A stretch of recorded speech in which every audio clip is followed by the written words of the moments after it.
सियासत में एक बार फिर डील और ढील की खबरें ज़ेर गर्दिश हैं। बानी तहरीक इंसाफ की मुमकिन रिहाई पर चहमगोइयाँ जोर पकड़ती जा रही हैं। सोशल मीडिया पर अफवाहों की भरमार है। PMLN हुकूमत के सीनियर रहनुमा सेनेटर इरफान सिद्दीकी ने खबरों की तरदीद की है। दो टोक अल्फाज में उन्होंने ये वाजे किया है कि बानी PTI से डील से मुतल्लिक किसी किस्म के मुज़ाकरात नहीं हो रहे हैं। बानी जिस जगह पर हैं अब मुज़ाकरात या पेशकश के मरहले गुजर चुके। किसी हुकूमती या अस्करी शख्सियत का बानी PTI से कोई रब्ता नहीं हुआ। भारत के खिलाफ अजीम फतह के बाद किसी जमात या किसी फ़र्द की कोई अहमियत नहीं रहती। बानी PTI को पैरोल पर रिहा करने का सवाल ही पैदा नहीं होता। दूसरी तरफ ये इत्तलात भी आ रही हैं कि PTI ने बानी की रिहाई के लिए एक बार फिर तहरीक चलाने का फैसला किया और इस बार बानी की बहनें फ्रंट फुट पर नजर आ रही हैं और वो अपने भाई की रिहाई के लिए सरगर्म है। तहरीक चलाने का फैसला कर लिया गया और PTI की सीनियर क़यादत से राब्ते शुरू हो गए हैं।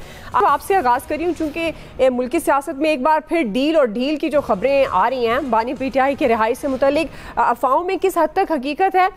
क्या अब ये जो खबरें हैं कि बानी की बहनें फ्रंट फुट पर होंगी तो क्या बानी PTI की बहनें कोई मौसर तहरीक चला पाएंगी? उससे पहले असद कैसर कहते हैं अदम एतमाद ला रहे हैं वजीर आजम और स्पीकर। ऑडियो लेवल बढ़ा दें सर। स्पीकर ने जो चंद माह पहले जी आमिर साहब, असद कैसर ने जो चंद माह पहले बयान दिया था वही स्पीकर अयाज सादिक ने जवाब दिया कि आप लाएं आपके वोट कम हो जाएंगे। आमिर डोगर और बैरिस्टर गौर कहते हैं ऐसी कोई बात नहीं है। इमरान खान की बहनें कहती हैं हमने तहरीक चलानी है, उनका राइट है, बिल्कुल सियासी तौर पे वो अपने भाई की राय के लिए चलाएं मुहिम। ये जो पार्टी है ये कहाँ खड़ी हुई है? ये आपस में तकसीम है और उसकी वजह खुद इमरान खान साहब हैं कि किसी को कुछ और किसी को कुछ। अच्छा, अब ये इरफान सिद्दीकी साहब का आपने बयान चला दिया, ये तो हुकूमत के एक सेनेटर हैं। जब ये खबर आई और जिनकी रेटिंग कम हुई है, सठियाए हुए लोग हैं काफ़ी सारे, जिनको समझ नहीं आ रही क्या करें, हमने अस्करी ज़राए से बात की बराह रास्त कि जी एक्चुअल इशू क्या है। उन्होंने कहा जी कोई इशू नहीं है, कोई मुलाकात नहीं है। मैं किसी के दावे की बात नहीं कर रहा, मैंने तो खुद बात की और पूछा कि जो लोग ये कर रहे हैं। इससे एक हफ़्ता पहले मैंने पूछा था जब ये खबर आई कि पैरोल पे रिहाई की दरख्वास्त इस्लामाबाद हाई कोर्ट में गई है और सुबह के लिए लग गई है। मैंने बराह रास्त पूछा, उन्होंने कहा जी कुछ भी नहीं होगा, कुछ भी नहीं हुआ जी। अच्छा, होना चाहिए सियासी तौर पे PTI को एक रास्ता मिलना चाहिए और उन्हें रास्ता लेना चाहिए, लेकिन मिलेगा कैसे? आप धमकी लगा रहे हैं, आप धमकियों के कई एक्शन रिएक्शन देख चुके हैं, आपसे कुछ नहीं हो सक रहा। आप नहीं ला सक रहे लोगों को उस तरीके से जिस तरह आप लाना चाह रहे थे। अब आप आ जाएंगे जबर पे। ये हर सियासी पार्टी पे जिस वक्त वो एंटी एस्टैब्लिशमेंट काम कर रही होती है ये होता है, ये आपके साथ भी हुआ। अब आप करें राजनीति सियासत का खेल। आप समझते थे कि हम दबाएंगे और हम बराह रास्त फौज से मुज़ाकरात कर लेंगे, नहीं हो रहे और ना होंगे। अभी आज के दिन तक मैं आपको कह सकता हूँ कि कुछ नहीं हो रहा।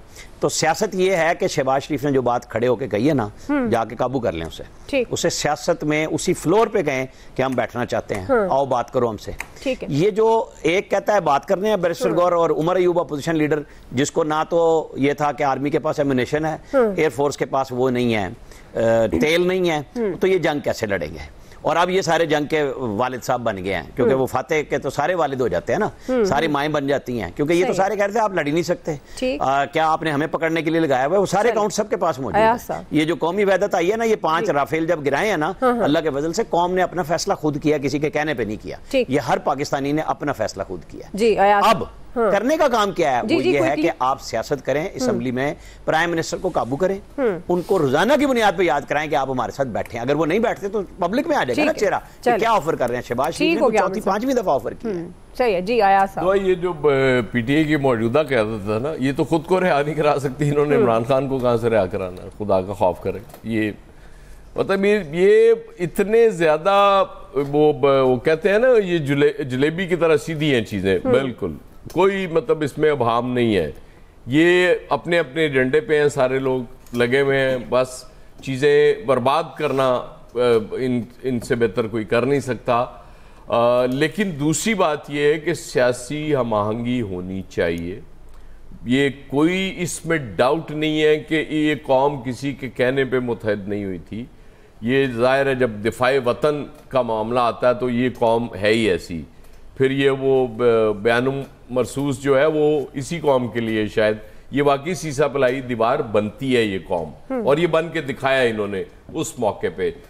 और वो एक ज़बरदस्त एक माहौल बना हुआ है। अभी तक वो माहौल मतलब बहुत कम उसमें दरारें हैं, लेकिन वो डालने की कोशिश की जा रही है, मुसलसल कोशिश की जा रही है ताकि ये डिवीजन किसी तरीके से बढ़े।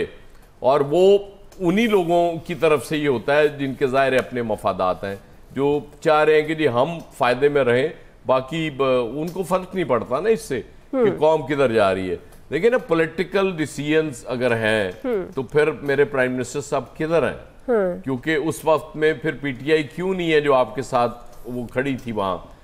अच्छी थी बुरी थी वो छोड़ दें, आप उसको एक तरफ रख दें, लेकिन जब वो आपके साथ खड़े थे तो आप उनको दूर कर रहे हैं। इसका मतलब है कि आपका एजेंडा कुछ और है, आप नहीं चाह रहे कि ये वो बरकरार रहे। और अल्लाह करे ये हमने जो विक्ट्री अपना वो ली है ये हमारी बरकरार रहे और इसी तरह रहे, और नरेंद्र मोदी को दुनिया रोके कोई इस तरह की हरकत करने से, क्योंकि जंग मसाइल का हल नहीं होता, मसाइल बढ़ाती है जंग। इसलिए बेहतर यही है, और ये यूनिटी भी ये बरकरार रहनी चाहिए, इसको जाया नहीं करना चाहिए। मैं बार बार कह रहा हूँ, बाकी ताड़ी मर्जी। सही है, चलें क्विकली नाज़रीन वापस आते हैं, यहीं से कंटिन्यू करते हैं।